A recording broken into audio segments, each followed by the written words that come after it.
Hey guys, how's it going? Michael Troy here. Welcome to Megaton Man Mondays, featuring Don Simpson's Bizarre Heroes. We're looking at issue 8 here in our continuing weekly series. I can't believe we're up to 8 already. It's the best, most fun series on YouTube, gearing up Don's X amount of comics, 1963. Bizarre Heroes, Fiasco, featuring Megaton Man annual from what do you call it, Fantagraphics is upon us. It's coming out, I think, August 6th. I pre-ordered mine. You should too. I'll try to remember to put a link for the pre-order in here from Fantagraphics. You definitely don't want to miss it. It is going to be the book of the year, in the year of Don Simpson, mind you. Okay, so The Meddler versus Dark Seas, Bizarre Heroes, Don Simpson's number 8. I love the Staples Syndicate. I'm not sure what that's all about, but I would like to get behind that. I have another interview. Instead of like weekends, or I was going to say weekend at Bernie's, but Wednesdays with Maury, Tuesdays with Maury, I'm going to have like Fridays with Don. So we're going to follow up and talk about this book before it comes out. So, Staple Syndicate, another question for you, Dandy Don. This is cute. A little picture of Don when he was a little boy. That is so like Americana. I love the little bow tie and the suspenders. Oh my gosh. Dark Seas. What a great name. Like I almost like it's like Dark Sis, like Dark Sister, but Dark Seas. I don't know. I'm reaching. I love it. She thinks that it's the real hero, but or the clone, but it's the real man, and she's kicking the crap out of him, and he says as much. John Bradford. Look at him laying in this pile of broken glass. Isn't it interesting? She looks so different in black and white than color. But I have to say, I love that this is in black and white and pen and ink because it's just like captures the kind of, art of the time. And I wouldn't want to see this character, like over, like computerized.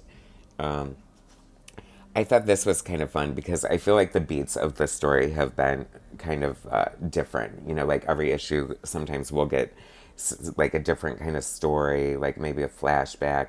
And this is feeling a little straight up superhero action, so I like that. So she's attacking him. Here comes the meddler to help. Cop with the Tootsie eyes comes in. Captain Tootsie, by the way. Not Tootsie, the Dustin Hoffman drag queen. I love this. That is just so much fun. It's so cartoony in a way with the cloud of smoke and the bullet going through it. Flipping side to side is, an annoyance for me if you've been following this series, but oh well, what can I do? It's part of the book. I have to accept it. Um, we get a glimpse at the meddler's powers. Like, I guess his bandages are magic. Right? I don't know. There's, it's so funny because there's just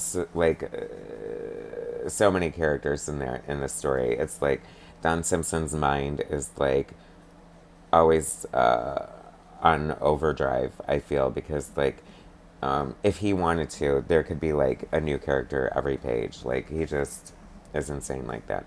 I also love the choice to sort of like throw in like splash pages and just have like a really great, fun thing. I thought this was kind of interesting. I don't know if this works out tangentially, if that's the right word, but I found it like a fun, interesting layout nonetheless. I kind of like how he's breaking the border and how do they.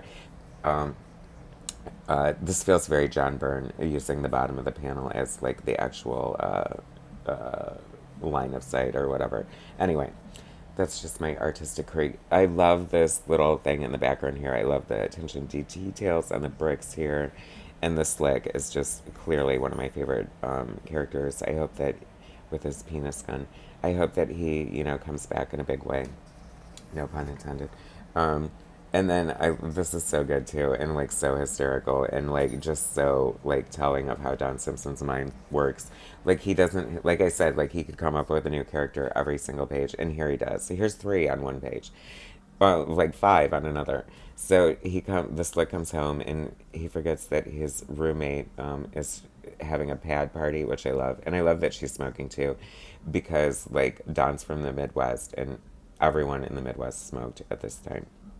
So that's why there's a lot of smoking, I feel, in his books. Um, but there's a group of beatniks, and like they're talking about if they became superheroes, and they're so silly, um, jazz rock, and then the human bongo. He's like, I really just want to play bongos. So if I could just become a human bongo, that would be fine with me. But then the kicker, and this is like the genius of Don Simpson right here.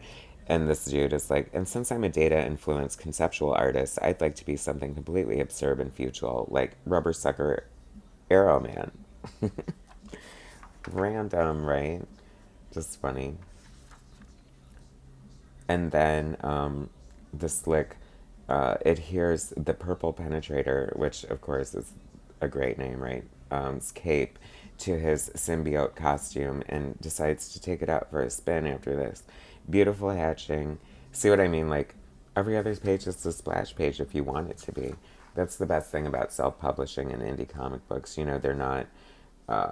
There's no editor saying like you can't have this many splash pages because Don, doesn't need any sort of guidance or help. Like, clearly, he knows how to tell a story.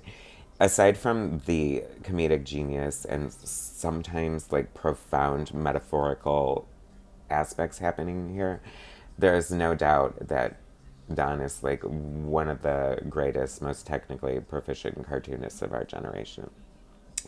And I'd like to illustrate that by seeing the reflection of Mooncat's boobs in the Slick's eyeballs here. I mean, come on. No, but they're so great. Like, I love this panel. This is such a great panel. Great use of negative space. It's interesting because, you know, the more I go through this, the more influences I see. And I do see some of the Hernandez brothers in here, um, with their sort of beautiful fluid inking style. But then it's like I said, you know what I mean? It's like then you turn the page and then you get this just beautifully detailed rendering, this inking here. Oh, this is such a great story too. I love it.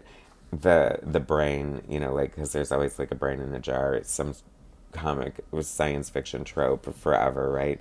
So he like detaches himself and flies off like with rocket propulsion and kicks the shit out of this creature, which is totally cracking me up.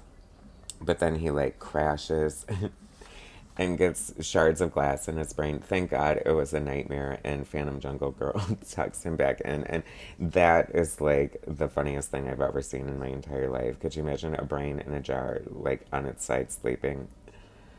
Just when you think, you can't think. You cannot think when you read this. You just have to read it and enjoy it and just bask in their brilliance. Anyway, another freaking week of Megaton Man Mondays. I think that Don is calling his new publishing venture something else. I low-key wish it was Fiasco Comics, and I'm all about bringing back the paper hats, Don. This was okay. So I often speak of Don as a seer and a prophet and predicting things, and this was genius. This is before Instagram, so Don would go to conventions and get like everybody he could, a lot of like famous people, smartly so, to pose in pictures with his hat. Like how freaking genius is that? This is why you need an Instagram, Don, because these all need to be on Instagram. But anyway, I know No Man's an Island. Oh, the other thing that was cracking me up is that, like a sign of the times of technology, you can also email me on CompuServe at 73613, 1376. I wonder if that account's still active. Anyway, next week, Don Simpson's Bizarre Heroes #9. Do we have a cover preview? Yes, we do. Oh my gosh. Yarn Man's back, Cowboy Gorilla. I cannot wait. The best comic book by the best comic book YouTube channel featuring it. Anyway, so great, right? Thanks for watching, guys. Subscribe to my channel if you haven't already. Hit that like button, and I'll bring you more next week. Turn on those notifications so you don't want to miss it.